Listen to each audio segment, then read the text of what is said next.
Hello friends, कैसे हैं आप सब। स्वागत है आपको अपने यूट्यूब चैनल प्रतिभा एजुकेशन में। दोस्तों, पिछले वीडियो में हम लोगों ने 42वीं प्रीवियस ईयर क्वेश्चंस के 100 प्रश्न को हम लोगों ने कर लिया। इस वीडियो में हम लोग 101 से लेकर 125 तक के क्वेश्चन करेंगे, यानी टोटल 25 क्वेश्चंस करेंगे। तो चलिए बिना समय गवाए शुरू करते हैं आज का ये प्रैक्टिस सेट। तो दोस्तों, इस वीडियो का पहला क्वेश्चन और प्रैक्टिस सेट का क्वेश्चन नंबर 101 कह रहा है कि निम्नलिखित में से कौन सा अम्ल सिरके में उपस्थित है। तो सिरके में कौन सा अम्ल रहता है? सिरके में रहता है एस्टिक अम्ल। सिरका में 6 से 8% एस्टिक अम्ल पाया जाता है। यह भी स्वाद में खट्टा होता है और इसका उपयोग अचार बनाने में किया जाता है। ठीक है मित्रों, नेक्स्ट क्वेश्चन है क्वेश्चन नंबर 102। क्वेश्चन नंबर 102 कह रहा है कि प्लास्टर ऑफ पेरिस का सूत्र है। तो प्लास्टर ऑफ पेरिस का सूत्र है CaSO4 × 2H2O। तो प्लास्टर ऑफ पेरिस का सूत्र CaSO4 × 2H2O है।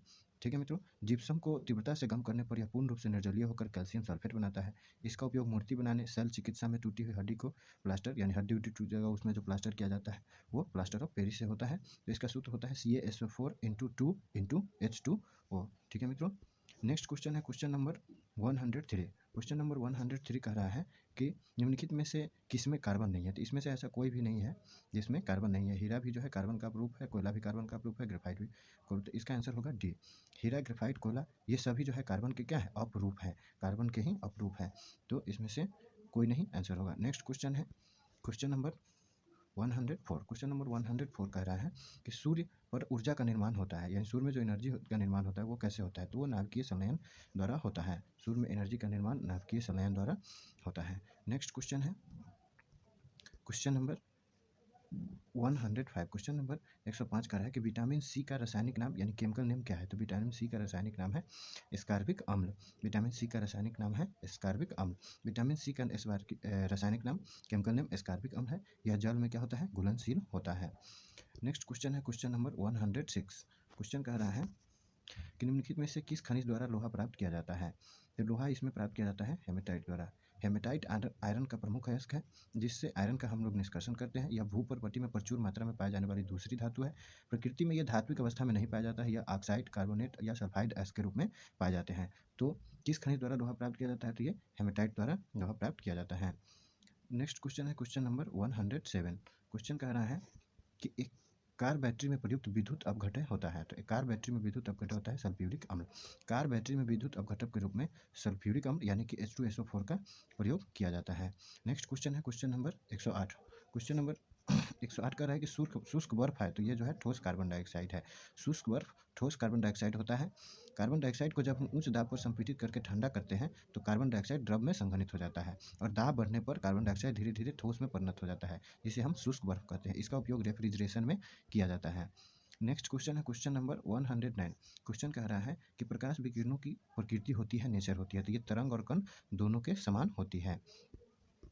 नेक्स्ट क्वेश्चन है क्वेश्चन नंबर 110। क्वेश्चन कह रहा है कि सूर्य के प्रकाश का धरती की सतह पहुंचने में कितना समय लगने वाला समय कितना है। तो सूर्य का प्रकाश का धरती पर पहुंचने में लगने वाला समय 8 मिनट 5 सेकेंड, यानी सूर्य प्रकाश धरती पर आने में 8 मिनट 5 सेकेंड का समय यानी कि 530 सेकेंड का लगभग समय लगता है। नेक्स्ट क्वेश्चन है क्वेश्चन नंबर 111। क्वेश्चन कह रहा है कि ध्वनि का वायु में वेग अनुमानतः कितना है। तो 303 मील प्रति सेकेंड है। ध्वनि का वायु में वेग 303 मील प्रति सेकेंड है। तो इसका आंसर बी होगा। ध्वनि का वेग अलग अलग माध्यमों से अलग अलग होता है, अलग अलग माध्यम में अलग अलग होता है। ठोस में सबसे अधिक होता है, उसके बाद द्रव में और सबसे कम गैस में होता है। वायु में ध्वनि का वेग 332 मील प्रति सेकेंड होता है। ठीक है, नेक्स्ट क्वेश्चन है क्वेश्चन नंबर 112। क्वेश्चन कह रहा है कि पानी का घनत्व अधिकतम होता है। तो पानी का आयतन सबसे न्यूनतम 4 डिग्री सेल्सियस पर और घनत्व जो है सबसे अधिकतम होता है 4 डिग्री सेल्सियस पर। तो इसका आंसर बी होगा। नेक्स्ट क्वेश्चन है क्वेश्चन नंबर 113। क्वेश्चन कह रहा है कि सर सीवी रमन को भौतिकी का नोबेल पुरस्कार किस वर्ष प्राप्त हुआ। तो सीवी रमन को भौतिकी का नोबेल पुरस्कार प्राप्त हुआ 1930 में। डायनामाइट के आविष्कारक अल्फ्रेड नोबेल की स्मृति में स्वीडन सरकार द्वारा 6 क्षेत्रों में नोबेल पुरस्कार प्रदान किया जाता है। चिकित्सा में, साहित्य में, भौतिकी में, रसायन में, शांति में और अर्थशास्त्र में। 1930 में सीवी रमन को यह पुरस्कार रमन प्रभाव के लिए मिला था। किसके लिए मिला था? रमन प्रभाव के लिए। नेक्स्ट क्वेश्चन है question number 14। Question number 14 gap है फिर भी बता देते हैं। क्वेश्चन है कि ये पूछ रहे हैं ये पिकोग्राम का कितना है, तो पिकोग्राम कितना के बराबर होता है, तो पिकोग्राम 10 के पावर माइनस 12 के बराबर होता है, और 10 के पावर माइनस 15 के बराबर फैक्टोग्राम, 10 के पावर माइनस 9 नैनोग्राम, और 10 के power minus 6 microgram. Next question है क्वेश्चन नंबर 115। क्वेश्चन कह रहा है कि 70 एवं 100 के बीच कितनी यमज मतलब कि जुड़वा अभाज्य संख्या है, तो 70 से 100 के बीच 3 गो अभाज्य जुड़वा संख्या है, 73 93, 79 89 और 87 97। नेक्स्ट क्वेश्चन है क्वेश्चन नंबर 116। क्वेश्चन कह रहा है कि यदि किसी त्रिभुज की भुजा 11 मीटर 60 मीटर और 61 मीटर हो तो निम्न में से सबसे लंबी भुजा के सापेक्ष त्रिभुज की ऊंचाई चुनिए। तो ये त्रिभुज है, मान लीजिए कि ये भी एक त्रिभुज है जो 11 मीटर 60 मीटर और 61 मीटर इसकी भुजाएं हैं। कह कि सबसे ऊंची भुजा के सापेक्ष इसका लंबाई निकले, तो ऊंची भुजा इसमें 61 है और इसके सापेक्ष लंबाई जो है ये निकालना है। तो चूंकि 11 के अगर ये समकोण त्रिभुज है तो इसको 11 के स्क्वायर जोड़ 60 के स्क्वायर बराबर 61 के स्क्वायर। अच्छा, अगर ये एक त्रिभुज ए बी सी मान लें इसको ए बी सी, तो इस हिसाब से ए बी सी समकोण, ये चूंकि समकोण त्रिभुज है तो समकोण त्रिभुज का फॉर्मूला होता है 1/2 गुने 11 गुने 60। सॉरी मित्रों, हाँ तो दोस्तों माफ़ कीजिएगा, ये समकोण त्रिभुज हुआ, और समकोण त्रिभुज का समकोण त्रिभुज हुआ तो ये इसकी तीनों भुजाएं हैं, तो सबसे बड़ी भुजा इसमें 61 है जो कि हाइपोटेनस है। अगर तो हाइपोटेनस के फॉर्मूला से इसको निकालेंगे तो 11 के स्क्वायर 60 के स्क्वायर बराबर 61 के स्क्वायर होगा। चूंकि त्रिभुज समकोण त्रिभुज है तो इसलिए इस त्रिभुज में, पूरी त्रिभुज में बात करेंगे तो इसका जो क्षेत्रफल होगा 1/2 गुने आधार गुने ऊंचाई, तो इसमें आधार जो है 60 है और ऊंचाई 11 है। और सिर्फ इस त्रिभुज में बात करेंगे तो इसमें जो है 1/2 गुने आधार 61 हो गया और ऊंचाई h हो गया, तो हमको h ही पता करना है। तो h इसको कैलकुलेट करने पर इसका आंसर आएगा 10.81, यानी कि इसका आंसर सी होगा। नेक्स्ट क्वेश्चन है क्वेश्चन नंबर 117। क्वेश्चन कर रहा है कि दो धनात्मक संख्याओं का अंतर 72 है, एक के द्वारा दूसरे को भाग देने पर भागफल 4 है, तो संख्या चुनिए। तो हम मान लेते हैं कि जो अभिष्ट संख्या है वो एक्स वाई है, तो इस दोनों का अंतर कह रहा है 72, क्वेश्चन में ही दिया गया है, तो एक्स माइनस वाई बराबर 72। और कह रहा है कि एक के द्वारा दूसरे को अगर भाग दे दिया जा रहा है, यानी कि एक्स को वाई से भाग दे रहे हैं, तो उसका भागफल कितना आ रहा है 4 आ रहा है। तो इसलिए एक्स को अगर यहाँ बटा में वाई है तो उधर जाएगा गुना में, तो ये हो जाएगा एक्स बराबर 4y। अब समीकरण 1 में हम एक्स का मान रख देंगे, मान समीकरण 2 में हम रख देंगे, तो एक्स माइनस वाई बराबर 72, तो एक्स का मान रख दिए हम कितना 4y, तो ये हो गया 4y माइनस वाई बराबर 72, तो 3y बराबर 72, तो y बराबर कितना हो गया 24, और इससे x बराबर कितना हो जाएगा 24 चौका 96, 24 चौका 96, तो एक संख्या हो जाएगा क्या 24 और दूसरा हो जाएगा 96, इसका आंसर बी होगा। नेक्स्ट क्वेश्चन है क्वेश्चन नंबर 118। क्वेश्चन कह रहा है कि एक ठोस तांबे के गोले का व्यास 6 सेंटीमीटर यानी कि त्रिज्या 3 सेंटीमीटर, उसे कूटकर एक तार जिसका व्यास 0.2 सेंटीमीटर है यानी त्रिज्या 1 सेंटीमीटर है, क्योंकि व्यास का आधा त्रिज्या होता है के रूप में ढाला गया, तो तार की लंबाई निकालना है। तो प्रश्न कर रहा है कि 6 सेंटीमीटर व्यास वाले गोले कूटकर तार जिसका 2 सेंटीमीटर में ढाला जाता है, बेलनाकार जो तार बना उसका लंबाई हम एल मान लिया और यही लंबाई निकालना है। तो गोला के आयतन जितना होगा उतना बेलन का आयतन होगा, तो गोला का आयतन हो गया फॉर्मूला से 4/3 पाई आर क्यू, और बेलन का आयतन हो गया पाई आर स्क्वायर एल। तो इसको कैलकुलेट करेंगे तो पाई बार 4/3 पाई आर क्यू हो गया 3 3 9 3 27, और ये पाई 0.1 का होल स्क्वायर और एल, तो इसको कैलकुलेट करेंगे तो इसका आंसर आएगा 36। तो इस प्रकार जो है इसका आंसर होगा कितना 36 मीटर, इसका आंसर होगा 36 मीटर, यानी इसकी लंबाई कितनी होगी 36 मीटर। नेक्स्ट क्वेश्चन है क्वेश्चन नंबर 119। क्वेश्चन कह रहा है कि प्रथम 10 अभाज्य संख्याओं का औसत, तो 10 को अभाज्य संख्या लिख लिया और इसका औसत 10 से भाग देकर निकालेंगे तो आएगा 12.9, तो इसका आंसर सी होगा। नेक्स्ट क्वेश्चन है क्वेश्चन नंबर 120। क्वेश्चन कह रहा है कि एक व्यक्ति 10 रुपये में 11 पुस्तकें और 11 रुपये में 10 पुस्तकें खरीदता है और 11 रुपये में 10 पुस्तक बेचता है, तो उसको लाभ कितना हुआ, लाभ का परसेंटेज निकालना है।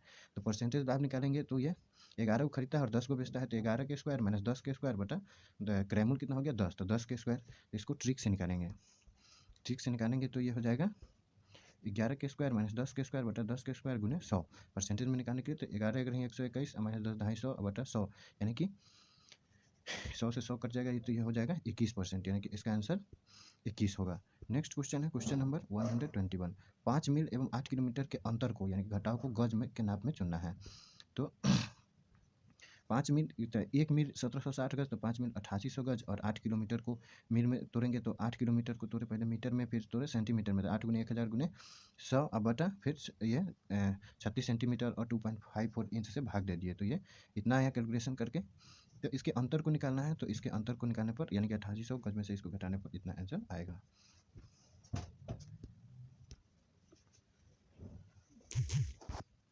नेक्स्ट क्वेश्चन है क्वेश्चन नंबर 1 21 ये हो ही चुका है। नेक्स्ट क्वेश्चन है क्वेश्चन नंबर 122।